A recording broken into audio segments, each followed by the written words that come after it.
আসসালামু আলাইকুম ওয়া রাহমাতুল্লাহ। প্রিয় দর্শক, আমরা অনেকেই সন্ধ্যার পর কাপড় বাইরে শুকাইতে রাখি। অনেকেই বলেন এতে নাকি জিন শয়তান এসে কাপড় ব্যবহার করে ফেলে। আবার কেউ বলেন এতে রোগ বালাই হতে পারে। আসলে কি এর কোনো সত্যতা আছে? আজকের ভিডিওতে জানবো ইনশাআল্লাহ।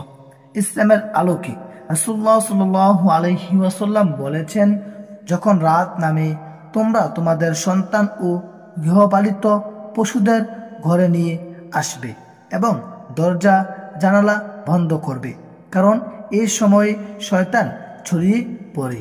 সহিহ বুখারী ও মুসলিম। এই হাদিস থেকে বোঝা যায় রাতের শুরুতে জিন শয়তানের চলাফেরা বেড়ে যায়।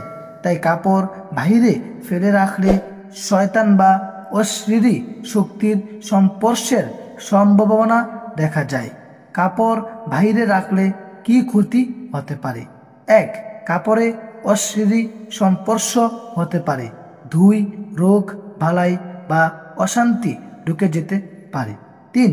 কাপড়ে নাপাক কিছু বসে যেতে পারে। 4. সাপ, বিচ্ছু বা ক্ষতিকর পোকা আশ্রয় নিতে পারে। করণীয়: সন্ধ্যার পর কাপড় বাহিরে না রাখা উত্তম। যদি রাখা লাগে তবে বিসমিল্লাহ বলে ঢেকে রাখুন।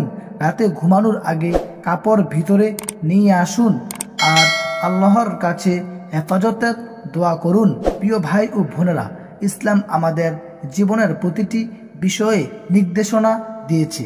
তাই আসুন সন্ধ্যার পর কাপড় বাইরে না রাখি, নিজেদের পরিবারকে জিন শয়তানের ক্ষতি থেকে রক্ষা করি। প্রিয় দর্শক, আশা করি আপনারা বুঝতে পেরেছেন।